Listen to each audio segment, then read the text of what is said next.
हमारे देश में ऐसे बहुत से लोग हैं जो मुस्लिम होकर ऐसा सोचते हैं कि दुनिया में जितने भी आतंकवादी हैं या गलत काम करने वाले लोग हैं या गलत काम कर चुके लोग हैं, जैसे बाबर, अकबर, औरंगजेब, इन लोगों को अगर वो सपोर्ट कर सकते हैं इतने सारे पाप करने के बाद, बलात्कार करने के बाद, नरसंहार करने के बाद, तो फिर हम अपने उन शूरवीर योद्धाओं, उन राजाओं को सपोर्ट क्यों ना करें जिन्होंने इस देश के खातिर जिया, इस देश के खातिर ही अपने प्राणों का बलिदान दे दिया, जिन्होंने बहु बेटियों की इज्जत के लिए अपने सर तक कलम करवा दिए।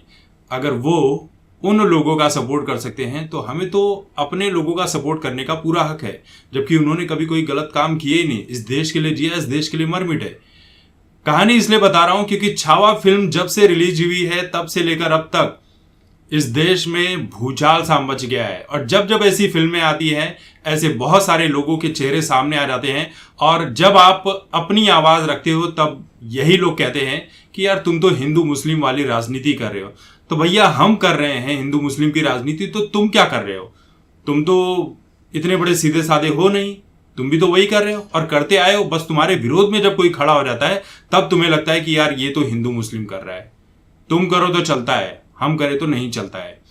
तो छावा फिल्म जो है बॉक्स ऑफिस पर 700 करोड़ की कमाई कर चुकी है सिर्फ हिंदी वाले पार्ट में।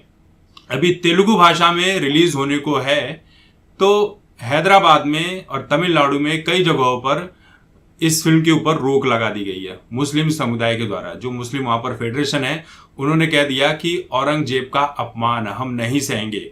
औरंगजेब हमारे आलमगीर थे, बहुत ही अच्छे राजा थे, बहुत ही अच्छे शासक थे, इस देश का कल्याण किया था, जैसे कि अबू आजमी कह रहा है और ऐसे बाकी कई मुस्लिम नेता कह रहे हैं।